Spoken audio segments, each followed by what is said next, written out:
नमस्कार दोस्तों, आज आपका एक बार फिर से स्वागत है हमारे YouTube चैनल पर। ऐसी ही और जानकारी प्राप्त करने के लिए हमारे चैनल को सब्सक्राइब करते रहिएगा।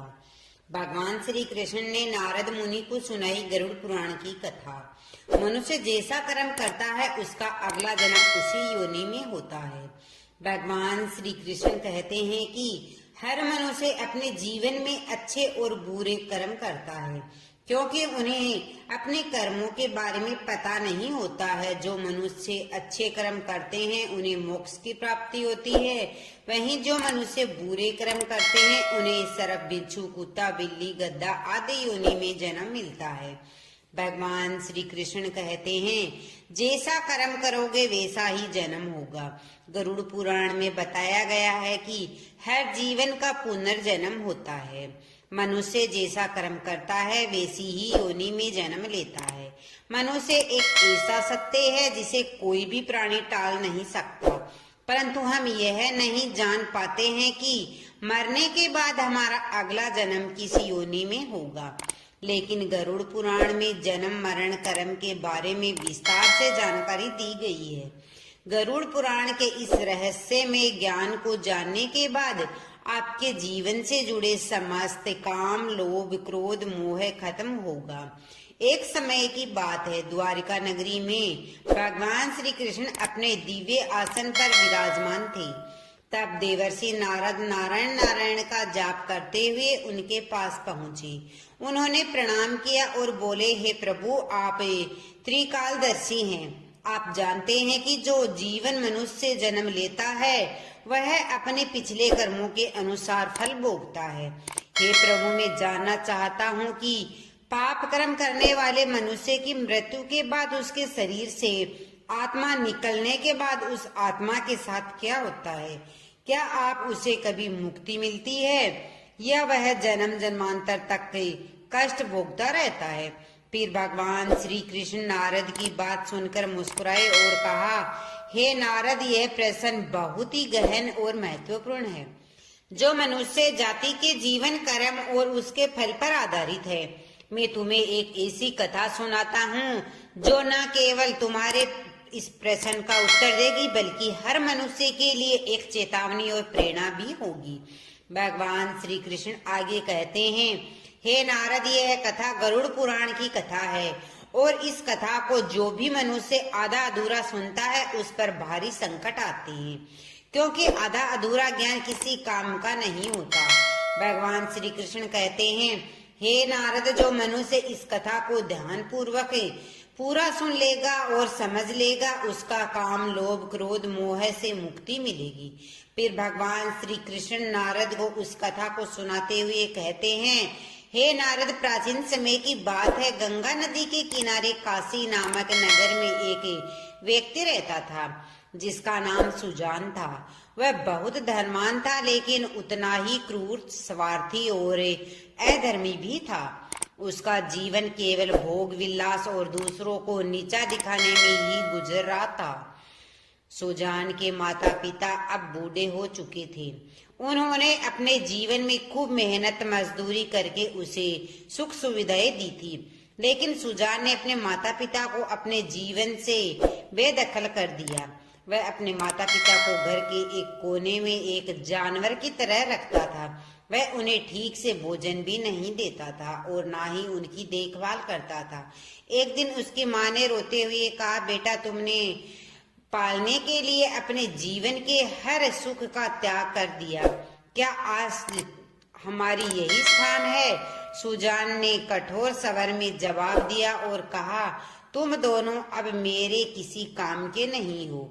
मैं तुम्हारे लिए एक सहन नहीं कर सकता। सुजान का यह स्वभाव केवल अपने माता पिता के प्रति नहीं बल्कि दूसरों के प्रति भी निर्मम था। सुजान गरीबों का शोषण करता था, जानवरों को मारता और छल कपट से अपना साम्राज्य बढ़ाता गया। उसे विश्वास था कि धन और शक्ति के कारण कोई उसका कुछ नहीं बिगाड़ सकता। समय बीतता गया और एक दिन सुजान की मृत्यु हो गई। उसकी आत्मा यमलोक पहुंची, जहां धर्मराज उसके कर्मों का लेखा जोखा कर रहे थे। धर्मराज ने कठोर स्वर में कहा, सुजान, तुम्हारे जीवन में एक भी ऐसा कर्म नहीं है जिसे पुण्य कहा जा सके। तुमने केवल अपने स्वार्थ के लिए पाप किए और तुम्हें नरक की भयंकर यातनाएं सहनी होगी। इसके बाद तुम्हें ऐसी योनि में जन्म लेना होगा जहाँ केवल कष्ट ही कष्ट है। सुजान को यमदूतों द्वारा नरक के विभिन्न क्षेत्रों में ले गया। अग्निकुंड, जहाँ उसे निर्दोष जानवरों की हत्या के पाप के लिए जलाया गया। फिर उसे शिला यातना दी गई, जहाँ उसे माता पिता के अपमान के कारण उसे लोहे की गर्म शिलाओं से कुचला गया। फिर उसे अंधकार की सजा दी गई। यहाँ उसे गरीबों का शोषण करने के कारण उसे एक घोर अंधकार में डाला गया, जहाँ उसे भय और तड़प का अनुभव हुआ।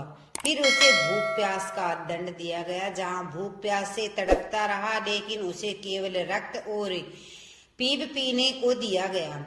फिर पुनर्जन्म का चक्र लौटाया आया, जहाँ उसे नरक की यातनाएं झेलने के बाद धर्मराज ने घोषणा की, अब तुम्हें अपने कर्मों के अनुसार पशु योनि में जन्म लेना होगा। सुजान का जन्म एक गिद्ध के रूप में हुआ।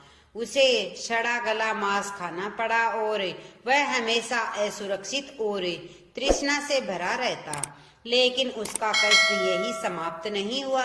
उसने अगले कई जन्मों तक कीट, सर्प, बिच्छू, गधा और अन्य निम्न योनियों में जन्म लिया। फिर कई योनियों में भटकने के बाद सुजान की आत्मा ने प्रायश्चित करने का निश्चय किया। अगले जन्म में उसने एक गरीब किसान के घर में जन्म लिया। उसने अपने जीवन को धर्म और परोपकार मार्ग पर समर्पित कर दिया। वह अपने माता पिता की सेवा करता, दूसरों की सहायता करता और भगवान का ध्यान करता।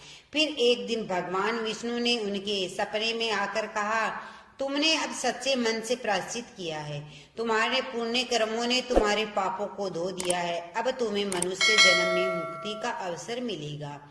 सेवा, सत्य और धर्म का पालन करते रहो। फिर कथा को समाप्त करते हुए भगवान श्री कृष्ण कहते हैं, हे नारद, यह संसार कर्मों का दर्पण है। जो जैसा करेगा वैसा ही भोगेगा। मनुष्य को हमेशा यह ध्यान रखना चाहिए कि माता पिता की सेवा, दूसरों की सहायता और ईश्वर का ध्यान ही सबसे बड़ा धर्म है।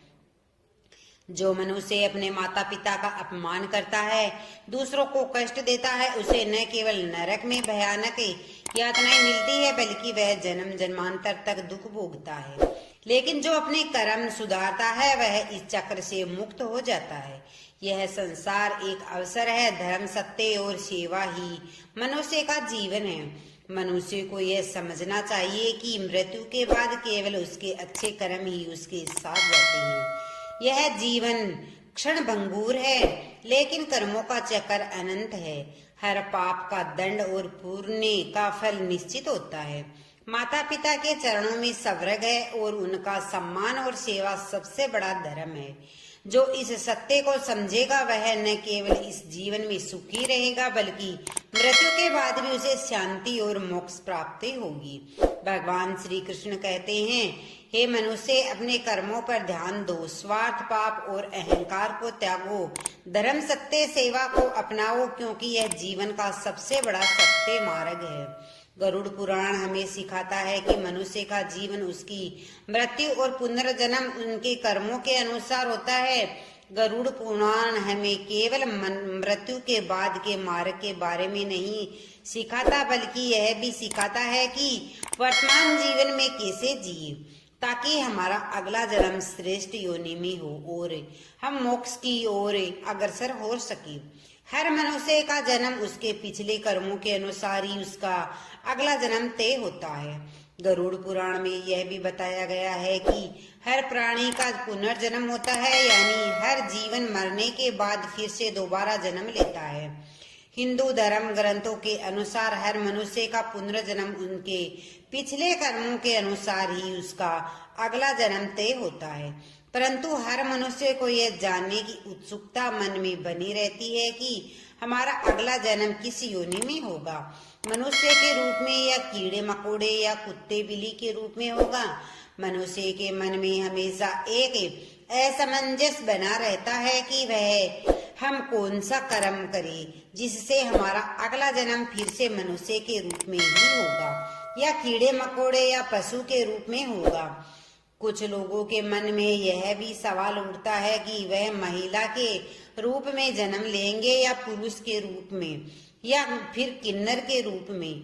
गरुड़ पुराण में इन सभी सवालों के बारे में उल्लेख मिलता है। आज हम उन सभी सवालों का जवाब इसी वीडियो में देने वाले हैं। आप इस वीडियो को ध्यान लगाकर अंत तक जरूर सुनें। गरुड़ पुराण कहता है कि जीवन एक बोया हुआ खेत की तरह है।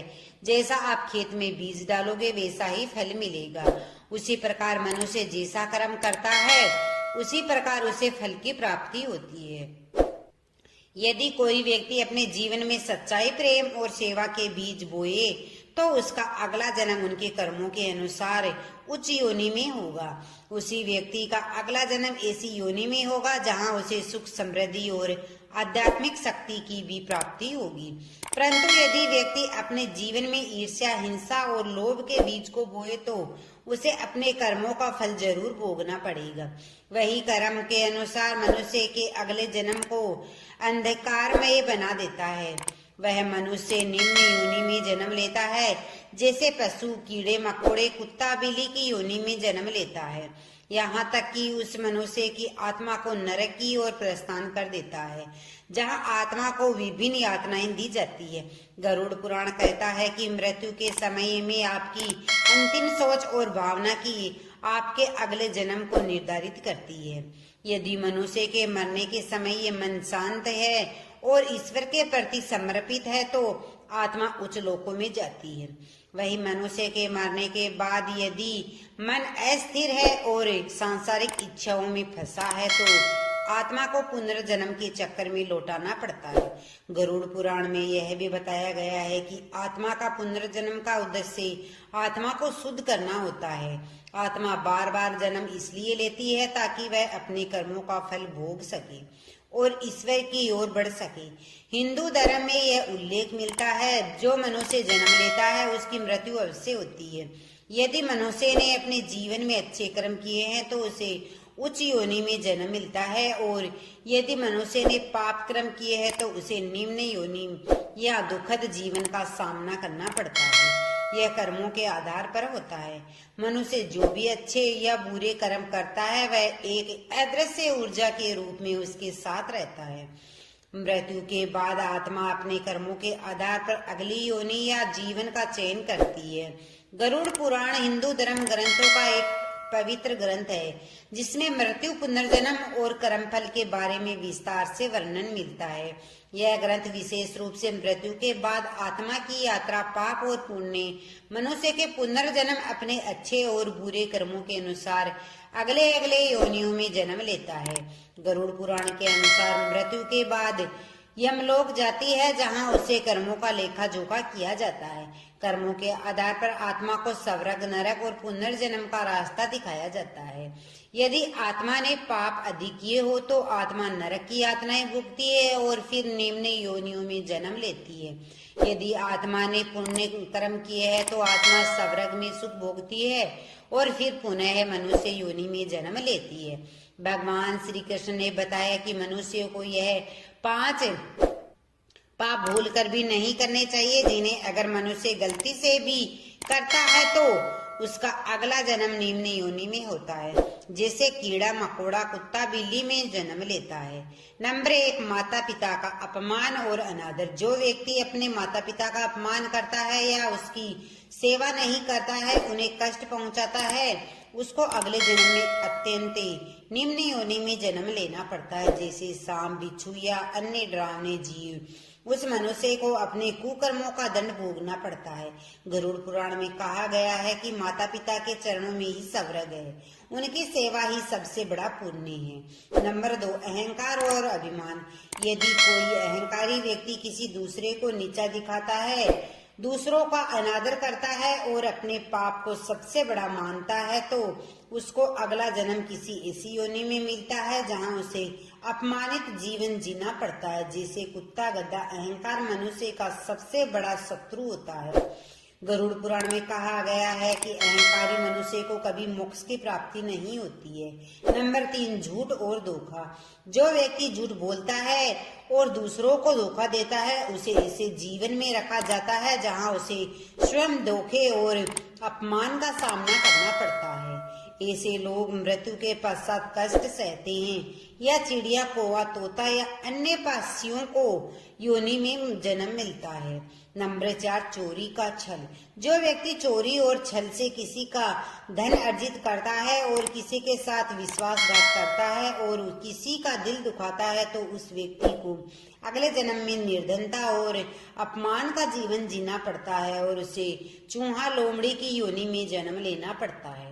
ईमानदारी और सत्य का पालन ही मनुष्य को ऊंचाई तक ले जाता है। नंबर 5, स्वार्थ और लोभ। जो व्यक्ति स्वार्थी और लोभी होता है उसे अगले जन्म में ऐसा जीवन जीना पड़ता है जहां उसे अपनी इच्छाओं की पूर्ति के लिए कड़ी मेहनत करनी पड़ती है। अगले जन्म में वह ऐसी योनि में जन्म लेता है जहां वह हमेशा भूखा, प्यासा और असंतुष्ट रहता है, जैसे सुअर, कौवे की योनि में जन्म लेता है। गीता में कहा गया है कि लोभ जीवन का विनाश करता है। मनुष्य के कर्म ही उसके अगले जन्म को तय करते हैं। गरुड़ पुराण, स्कंद पुराण और गीता जैसे धर्म ग्रंथों में बताया गया है कि मनुष्य को अच्छे कर्म मोक्ष की ओर ले जाते हैं, बल्कि बुरे कर्म उसे निम्न योनि में ले जाते हैं। अंत में हमें सदैव धर्म, सत्य और परोपकार का पालन करना चाहिए और अपने जीवन को सन्मार्ग की ओर ले जाना चाहिए। वीडियो अगर पसंद आया हो तो वीडियो को लाइक, शेयर और हमारे चैनल को सब्सक्राइब